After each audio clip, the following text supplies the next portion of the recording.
Dr. Hannah Kim wiped the sweat from her forehead as she stepped out of the research shuttle.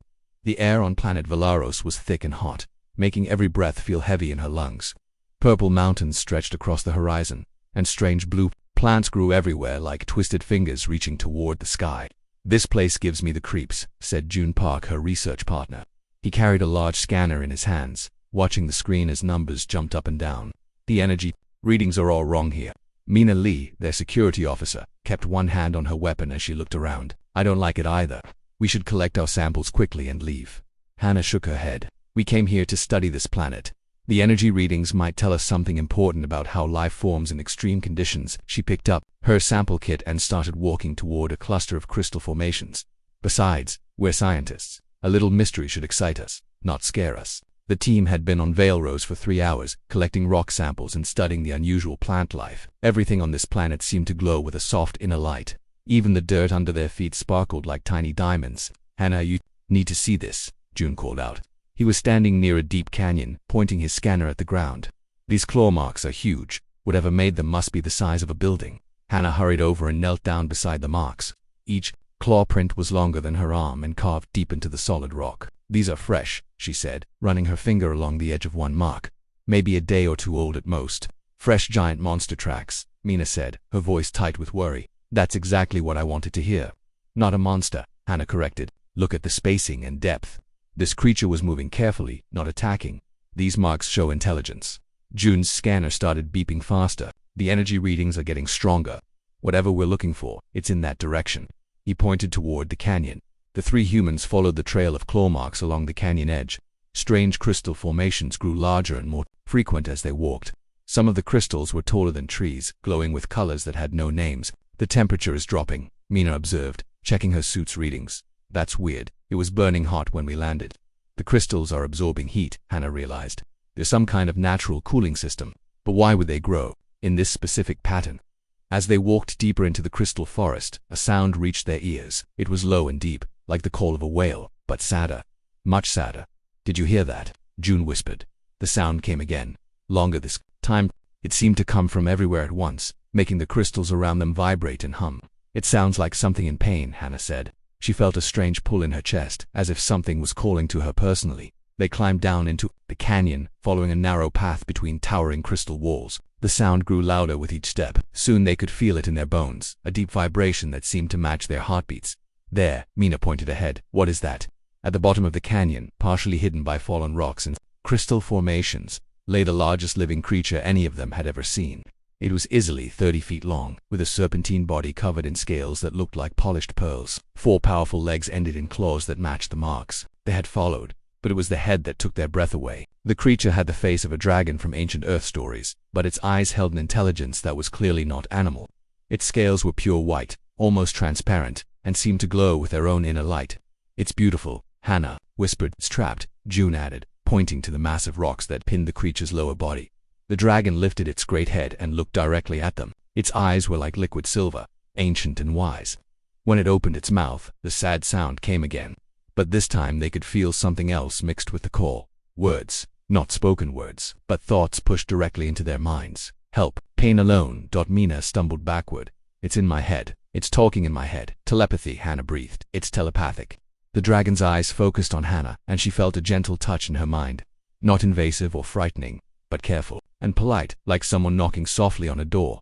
"Help, please." The voice in her mind was tired and full of pain. "Look at its wing," June said, his voice full of awe and horror. Hannah saw it then. A massive crystal shard, easily 6 feet long, had pierced completely through the dragon's left wing. The crystal pulsed with dark energy, and black veins spread out from the wound across the creature's white scales. "That's not natural," she said. "Someone did this to it." The dragon's thoughts touched her mind again, showing her images. She saw the crystal shard flying through space like a spear, striking the dragon as it flew between the stars. She felt its confusion and terror as it crashed to this planet, unable to understand why anyone would want to hurt it. "We have to help it," Hannah said, taking a step forward. "Are you crazy?" Mina grabbed her arm. "We don't know anything about this creature. It could be dangerous." "Look at it," Hannah said firmly. "Does it look dangerous to you?" The dragon had laid its great head on the ground, watching them with patient eyes. Despite its size and obvious power, there was something gentle about the way it looked at them. Something that reminded Hannah of a hurt animal asking for help. "The crystal is killing it," June observed. studying his scanner readings. Whatever that thing is, it's draining the creature's life force. Hannah felt the dragon's thoughts again, weaker this time. Tired. So tired. She looked at her teammates. I'm not leaving it here to die. Hannah, we're researchers, not veterinarians. Mina argued we don't have the equipment to help something this big.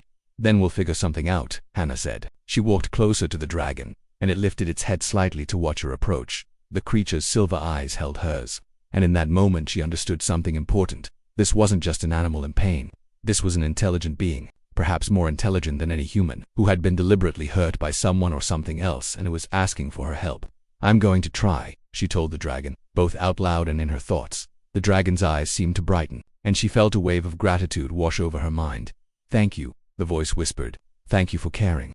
Hannah stared at the massive crystal shard piercing through the dragon's wing. The dark crystal pulsed with an evil energy that made her skin crawl. Black veins spread from the wound like poison, covering more of the beautiful white scales each minute. We need to get that thing out, she said, opening her equipment pack. Hannah, no. Mina stepped in front of her. We don't know what will happen if you touch it.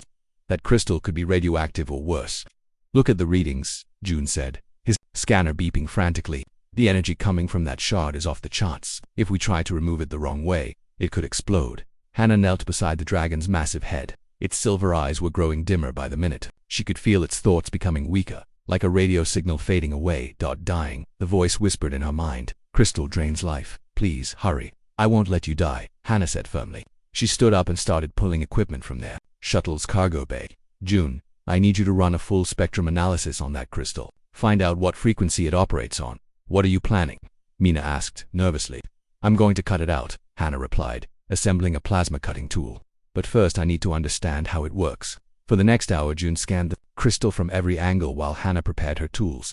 The dragon lay perfectly still, watching her work with patient eyes. Sometimes she felt gentle touches in her mind, the creature trying to show her things that might help. The crystal is designed to interfere with bioelectric fields, June reported. It's like a parasite that feeds on life energy. But Hannah, if you cut into it wrong, the stored energy could release all at once. Then I'll have to cut it exactly right, Hannah said. She had set up a gravitational field generator around the dragon's wing, hoping to contain any explosion. Mina grabbed her arm. This is insane. We should call for backup. Get a full medical team out here. There's no time, Hannah replied. Look at it, Mina. It's dying right now. While we're standing here talking, the dragon's breathing had become shallow and labored.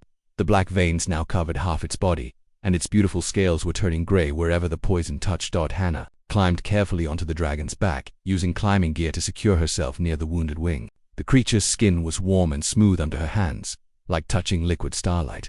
Trust you, came the weak thought. Feel your kindness. I won't let you down, Hannah whispered. She activated her plasma cutter and began tracing the edge of the crystal shard. The tool hummed with controlled energy, designed to cut through ship hull in emergency rescues. She had never used it on living tissue before. The crystal fought back. As soon as the plasma beam touched it, dark energy flared outward. Hannah's suit alarms started screaming warnings about radiation exposure, but she ignored them. Energy spike, June called out. Be careful, Hannah. The dragon shuddered but remained perfectly still. Hannah could feel its pain through their mental connection, but also its determination to help her help it. The creature was using its own strength to keep the wing steady while she worked. Hour after hour, Hannah carved carefully around the crystal. Sweat poured down her face inside her helmet. Her arms ached from holding the precise position needed for each cut. Several times the crystal's energy surged, and she had to stop and wait for it to settle. The gravitational field is holding, June reported, but barely. The energy readings are getting crazy. Almost there, Hannah muttered through gritted teeth. She could see the end of the crystal shard now, buried deep in the dragon's wing bone. Just a few more cuts and it would be free. The dragon's thoughts touched her mind one more time. Grateful, always grateful. You risk much for a stranger. You're not a stranger, Hannah said softly. You're someone who needs help. She made the final cut. The crystal shard came free with a sound like breaking glass. And immediately the world exploded into light. Energy poured out of the crystal in waves of pure force. The gravitational field generator overloaded and shut down. Hannah was thrown backward, off the dragon's back. Her safety line the only thing keeping her from falling into the canyon. But then something amazing happened. Instead of destroying everything around it, the released energy began flowing into the dragon. The creature's scales brightened from gray back to pure white. The black veins faded and disappeared. The hole in its wing began closing as new tissue grew to replace what had been damaged. Incredible, June breathed. It's healing itself with the stolen energy. The dragon lifted its great head and let out a sound of pure joy. The crystal formations around the canyon began glowing brighter, resonating with the creature's happiness. Even the air seemed cleaner and fresher. Hannah pulled herself back up to the dragon's back and removed the dead crystal shard completely. Without the dark energy, it crumbled to dust in her hands. The dragon turned its head to look at her, and she gasped. Its eyes were no longer dim silver but bright as stars. Intelligence blazed there, ancient and powerful beyond anything she had imagined. Thank you. The voice in her mind was strong now, filled with warmth and gratitude. You have saved more than you know. What do you mean? Hannah asked. But before the dragon could answer, the massive rocks that had been trapping its body began to crack and crumble. The creature was healing so quickly that its returning strength was breaking its prison. With a sound like thunder, the dragon rose to its full height. 30 feet of magnificent alien power stood before them, scales gleaming like moonlight, wings spread wide enough to block out the sky. Mina and June stumbled backward in awe and fear, but Hannah stood her ground. She could feel no threat from this beautiful creature, only profound gratitude and something else. Respect. The dragon respected her for what she had done. I am Korath, the voice said formally, last guardian of the Eternal Watch, and you, small, brave one, have just changed the fate of all worlds. Korath folded his massive wings and lowered his great head closer to Hannah. His silver eyes studied her with an intensity that made her feel like he was looking directly into her soul. Last guardian of what? Hannah asked, trying to keep her voice steady. Standing next to a 30-foot dragon was intimidating, even when that dragon had just called her brave. Images flooded her mind. Not words this time, but memories that felt thousands of years old. She saw vast cities floating among the stars, filled with beings that looked like Korath but with scales of many colors. She saw great ships that could travel between galaxies. In the blink of an eye. My people, Korath's voice explained. Gently, we were the guardians. We protected young civilizations from those who would destroy them. Where June asked. He had been listening to the mental conversation, his scanner forgotten in his hands. All gone, Korath replied sadly. Destroyed in the last great war. I am the only one left. More images flowed into their minds. They saw a terrible battle in the emptiness between stars. Creatures made of living darkness fought against beings of pure light. Worlds disappeared, not in explosions but simply by fading away, as if they had never existed at all. What were you fighting? Mina asked. She had put away her weapon but still looked nervous. The Void Devourers, Korath answered. They are not alive as you understand life. They are hunger given form. They consume everything: matter, energy, even the memories of what once was. Hannah felt a chill run down her spine. And the crystal in your wing. A weapon they created to kill guardians slowly. It was meant to drain my life force over many years, leaving me helpless when they return. June's face went pale. You mean they're coming back? Korath lifted his head toward the sky, as if he could see something far beyond the atmosphere of Velros. Yes, I can feel them stirring in the deep void between galaxies. They sleep for millennia after each feeding, but now they wake. How long do we have? Hannah asked. Not long. Perhaps 50 of your years, perhaps less. They move slowly but they never stop. Hannah's mind raced. Your people fought them before. How did you do it? We built machines that could anchor reality itself. The Void Devourers cannot consume what is firmly tied to existence. But those machines required willing sacrifice. Someone had to join their consciousness with the device, becoming part of it forever. That's how your people died, Mina realized. They sacrificed themselves to build weapons. Most of them, yes. In the end, only I remained to guard the final anchor point. But the Devourers learned. They created the crystal weapons to remove us slowly, hoping to weaken the anchors before they attacked again. Korath lowered his head until he was eye level with Hannah. But you freed me. For the first time in 1,000 years, I am at full strength. One guardian against an army of Void Devourers, June said grimly. Those don't sound like good odds. Korath's eyes shifted to look at each of them in turn. That is why I must ask something of you. In my long existence, I have met many species. Most are too focused on their own survival to help others. But you, Hannah Kim, you risked everything to help a creature you had never seen before. Anyone would have done the same thing, Hannah said, feeling embarrassed. No, Korath replied firmly. They would not. I have watched civilizations rise and fall. Most beings help only their own kind. Some help others when there is profit in it. But very few help simply because it is right. He stood to his full height again. Wings partially spread to catch the purple light of Valro's twin suns. Humans are different. In the brief time our minds touched, I felt something I have not encountered in 10,000 years. What? Hannah asked. True compassion. Not just for your own species, but for any being that suffers. You did not hesitate to help me, even though I was alien to you. Even though it was dangerous. Korath began to pace slowly around them, his massive claws leaving deep prints in the crystalline ground. Your species is young. You have not yet spread far among the stars. But I sense great potential in you. Potential for what? Mina asked suspiciously. To become what my people once were. To become guardians. The three humans exchanged glances. The idea seemed impossible. Humanity had barely begun to explore their own solar system, let alone protect other civilizations. We're not ready for something like that, June protested. We can barely keep peace on our own planet. Korath stopped pacing and looked directly at him. You think you are not ready because you see only your current limitations. But I see what you could become. Your capacity for growth, for learning, for sacrifice in the name of others. He turned back to Hannah, especially in humans like this one. She saw a suffering being and acted without thought of reward or recognition. That is the heart of what it means to be a guardian. Even if that's true, Hannah said slowly, what can we do? You said the Void Devourers are coming. We don't have guardian technology or thousands of years to prepare. We have something else, Korath replied. We have time to build an alliance. The Devourers always attack the same way. They start at the edge of the galaxy and consume everything as they move inward.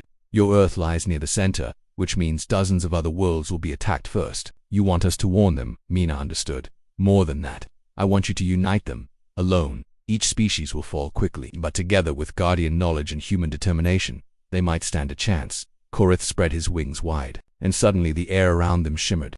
Images appeared in the space above their heads, star maps showing the locations of inhabited worlds, with paths of light connecting them. These are the civilizations that still exist in this galaxy. Many are older and more advanced than humanity, but none of them have what you have, which is, Hannah asked, the willingness to die for strangers, the compulsion to help even when helping brings no benefit. Your people call it many things, heroism, altruism, compassion, but it is the rarest force in the universe.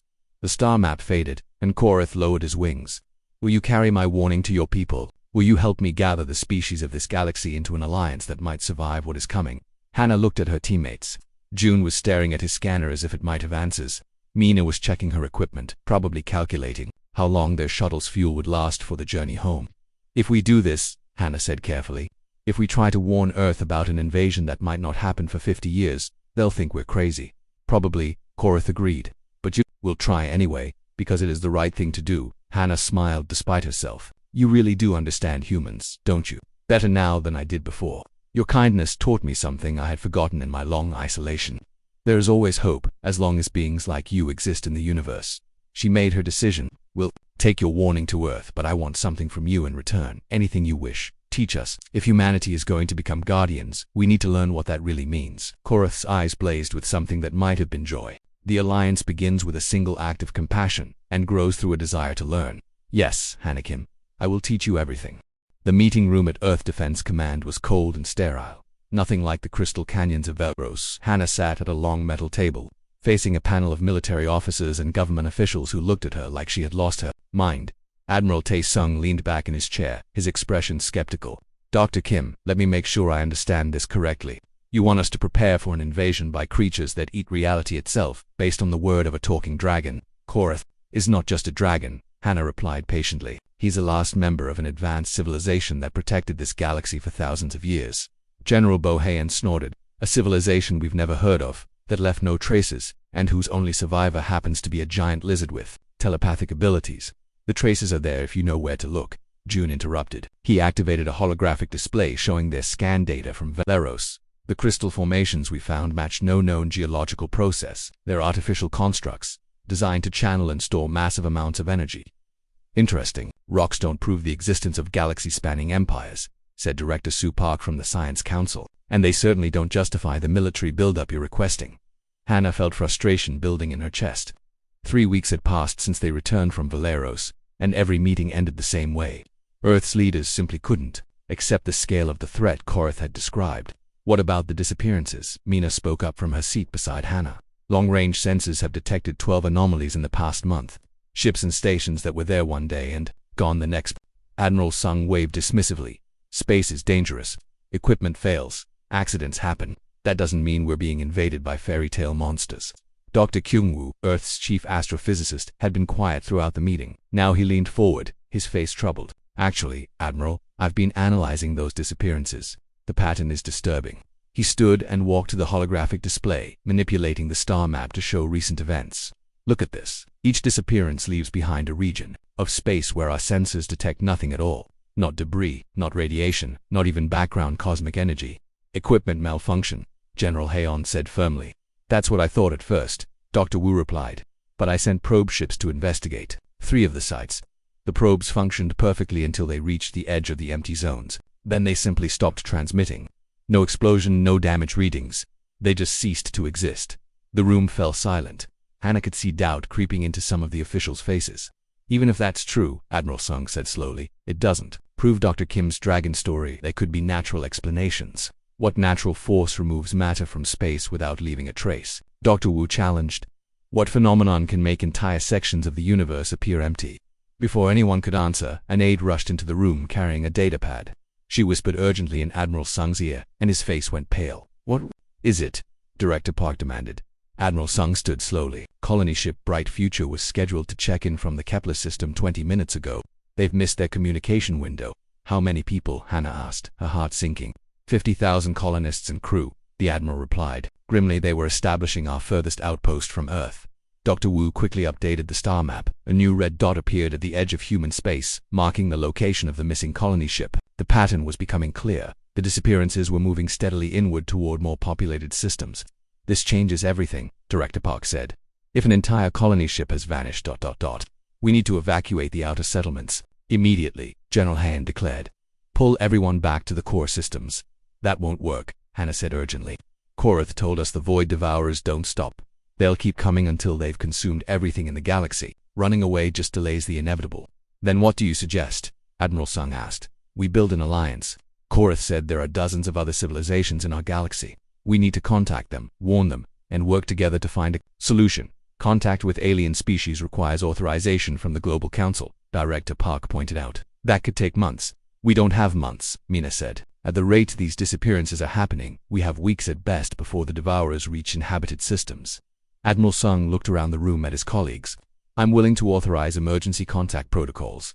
Dr. Kim, your dragon friend, can he help us locate other civilizations? Korath has star maps showing the location of every inhabited world in the galaxy, Hannah confirmed. He's been waiting for us to ask. Then we ask, the Admiral decided. Dr. Wu, I want you to work with Dr. Kim's team. Identify the closest alien civilizations and prepare first contact packages.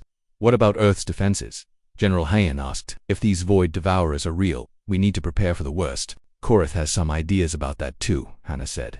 Guardian technology was specifically designed to fight this threat, but it requires a specific kind of sacrifice. What kind of sacrifice? Director Park asked suspiciously. Hannah chose her words. Carefully, conscious beings have to voluntarily link their minds with reality anchor devices. They become part of the defense system permanently. The room erupted in angry voices. Absolutely not, General Hayon declared. We don't sacrifice human lives based on alien advice, even if it's the only way to save billions, Hannah challenged. There has to be another solution, Admiral Sung said firmly.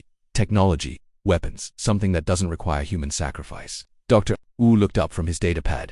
Admiral, I'm reading massive energy signatures from 3 more systems. If the pattern holds, they'll be gone within hours. The speed of the advance was increasing. Whatever was consuming the outer reaches of human space was moving faster than they had expected. Contact your dragon, Admiral Sung ordered. Tell him we accept his alliance offer, and ask him if there's any way to fight these things without sacrificing human lives. I'll try, Hannah promised. But Korath was very clear about how his people defeated the Devourers before. Sacrifice was the only way. Then we better hope humanity can find a better way, the Admiral replied grimly, because I won't be the leader who asks people to die for a threat they can't even see. As the meeting broke up, Hannah felt a familiar touch in her mind. It was faint across the vast distance between Earth and Veilrose, but unmistakably Korath. Hunger comes faster now, his voice whispered in her thoughts. They sense resistance forming. You must hurry, brave one. Time grows short. We're trying, Hannah whispered back. But humans need time to accept hard truths. That luxury may not exist much longer. 3 more worlds have gone silent since you left. The Devourers are learning to move more quickly. Hannah closed her eyes, feeling the weight of an entire galaxy's fate pressing down on her shoulders. Guide us, Korath. Help us find a way to fight that doesn't destroy what we're trying to save. I will try, came the distant reply. But remember what I told you about the nature of true sacrifice. Sometimes saving others requires losing yourself. The mental connection faded, leaving Hannah alone with her fears and the terrible knowledge that time was running out for everyone in the galaxy. Commander Yuki Choi had seen many strange things in her years as a military pilot, but nothing had prepared her for the sight before her. Dozens of alien ships floated in formation around Earth's moon, their designs so varied that it looked like a collection from different universes entirely. Control to Fleet Commander, came the voice in her earpiece. You have clearance to dock with the Guardian vessel. Yuki guided her shuttle toward the largest ship in the fleet. It was beautiful and terrifying at the same time, white as starlight, with organic curves that looked grown rather than built. This was Korath's ship, somehow created from his own essence during the 3 months since Earth had accepted his alliance offer. Here goes nothing, she muttered, bringing her shuttle into the docking bay. The bay was enormous, easily large enough to hold 100 human ships. Korath himself waited for her, his magnificent form somehow fitting perfectly in the space despite his size. Beside him stood representatives from 7 different alien species. "Welcome, Commander Choi."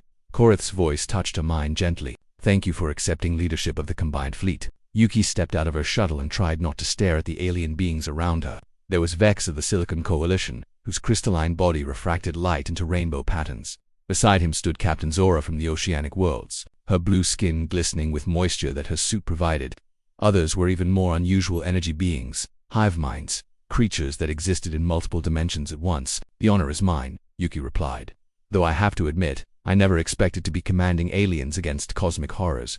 "Nor did any of us expect to follow a human into battle," said Vex, his voice like chiming bells. "But Korath has shown US records of your species' actions. Your courage is legendary already among the stars." Yuki felt embarrassed. "We're just doing what needs to be done."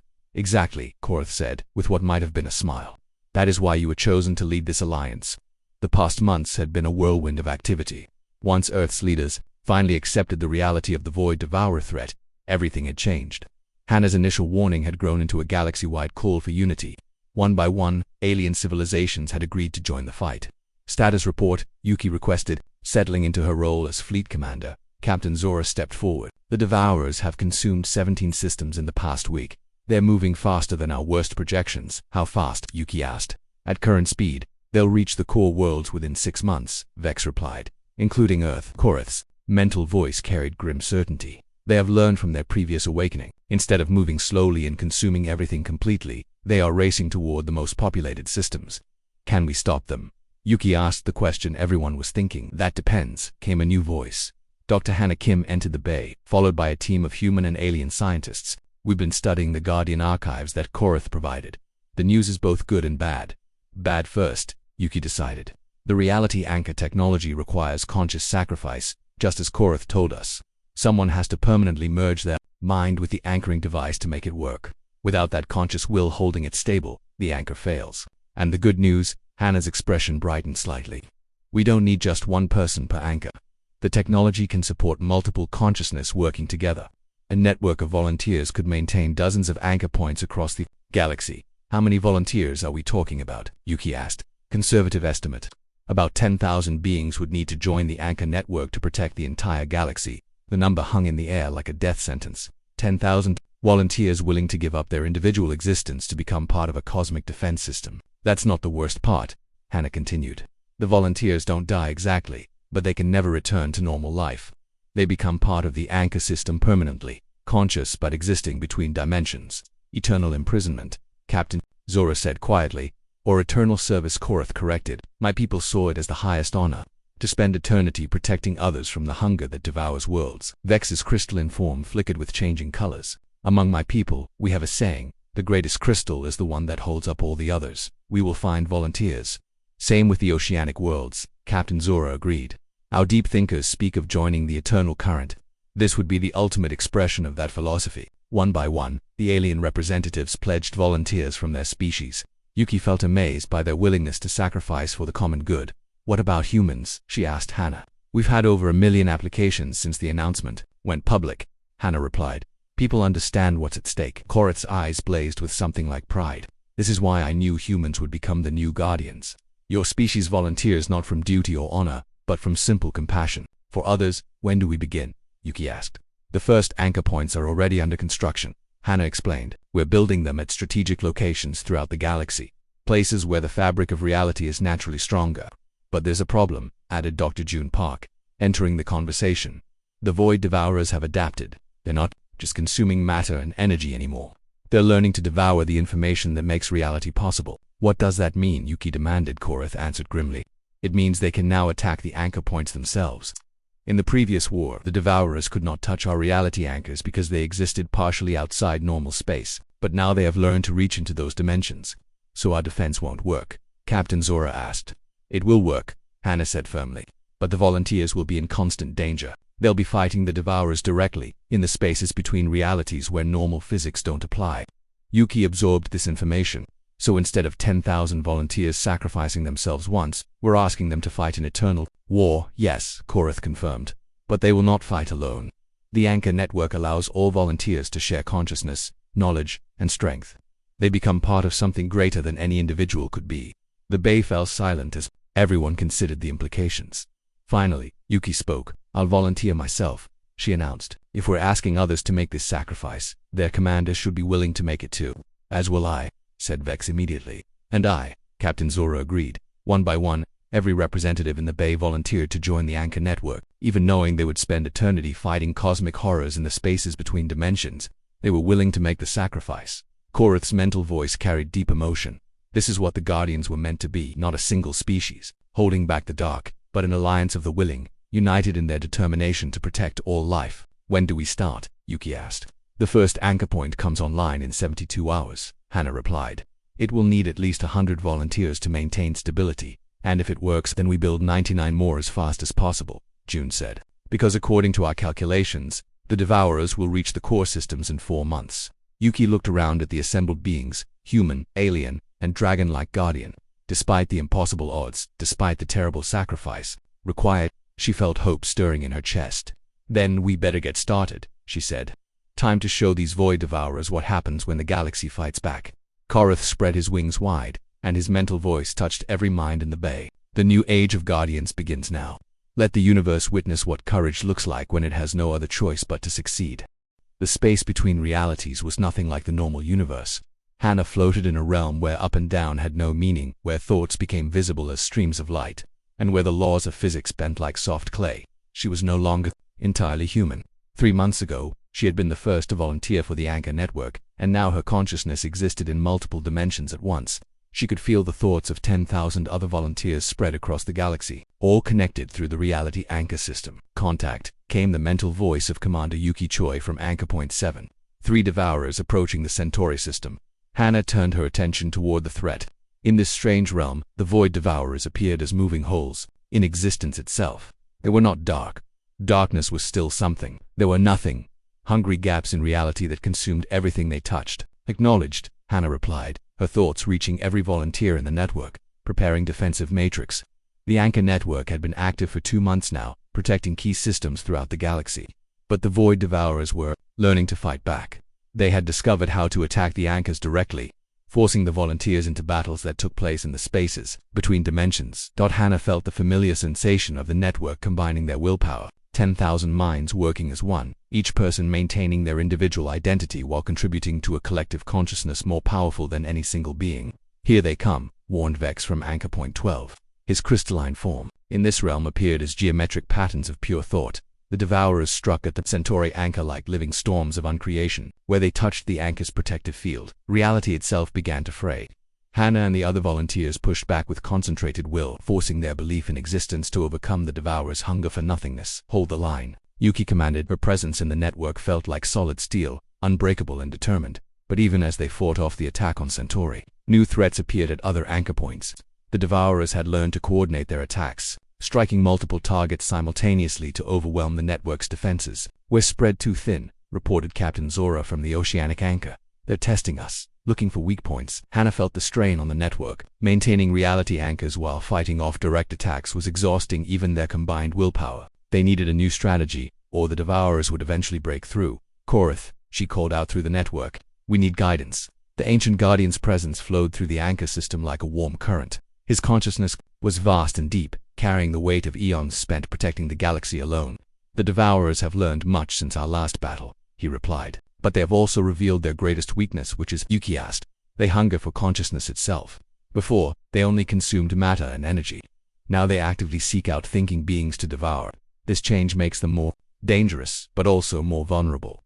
Hannah understood immediately. They are drawn to large concentrations of consciousness, like our anchor network. Exactly, we can use this against them. A plan began forming in the collective mind of the network. It was risky beyond measure, but it might be their only chance to end the threat permanently. You want to use ourselves as bait, Vex realized, his geometric thoughts flickering with calculation.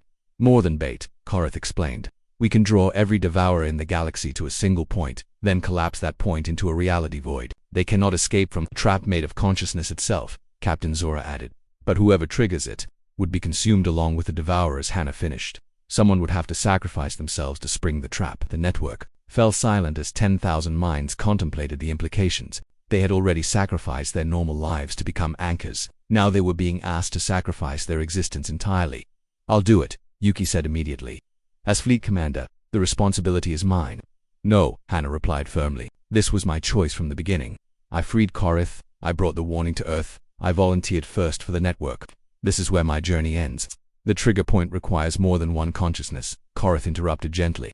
"2. Create a void large enough to trap all the devourers. We need at least 1,000 volunteers willing to become the trap itself." Without hesitation, voices began speaking throughout the network.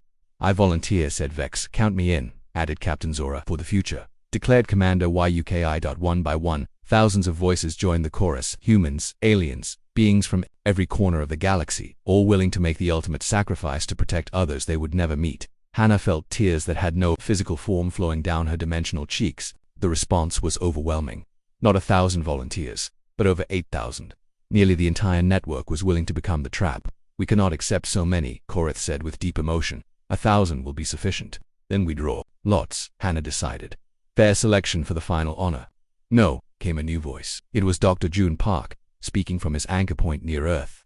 "There's a better way." Through the network, June shared his calculations. Instead of destroying themselves to create the trap, they could transform themselves into something new. A permanent guardian consciousness that would exist to watch for future threats. "The void between galaxies is vast," he explained. "Even if we destroy these devourers, others might emerge in distant space.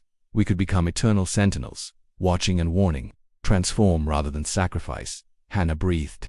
"Become something greater." "The eternal watch," Korath said, his mental voice filled with wonder. "My people dreamed of this but never achieved it. A consciousness that spans galaxies, capable of protecting all life everywhere." The plan crystallized in their collective mind. They would still draw the devourers to a single point, but instead of destroying themselves to trap the creatures, they would merge their consciousness into something vast enough to contain the threat permanently. "All volunteers, prepare for final transformation," Hana announced. "We go from individual guardians to something the universe has never seen before." The devourers sensed the gathering consciousness and came rushing from every corner of the galaxy. Thousands of hungry voids converging on the anchor network like moths to a flame. "Here they come," Yuki reported. "Every devourer in the galaxy is heading our way." "Perfect," Hana replied.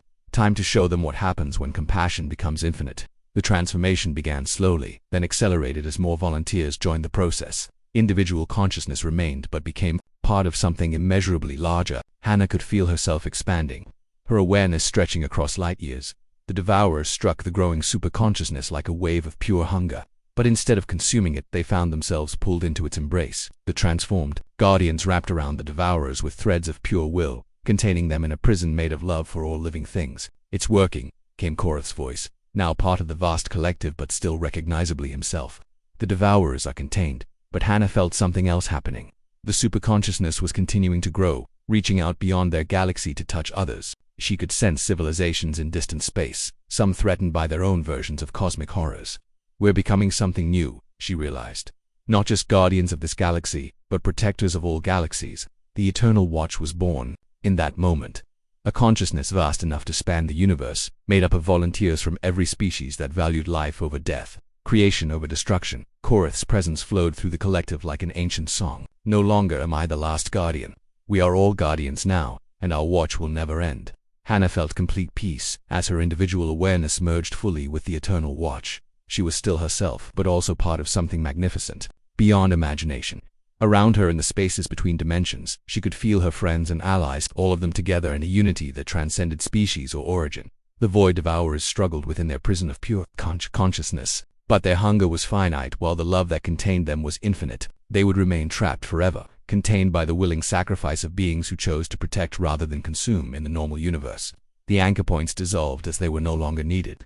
The physical ships returned to their home, worlds carrying news of victory, but in the spaces between realities, the Eternal Watch began its endless vigil. Hana's last individual thought before fully joining the collective was a simple one. She had removed a thorn from a suffering dragon, and in return, the universe had gained protectors who would never abandon their duty. The galaxy was safe, all galaxies were safe. And in the spaces between stars, 10,000 volunteers stood guard against the dark, ensuring that compassion would always triumph over hunger, and that help would always come to those who needed it most. The watch had begun, and it would never end.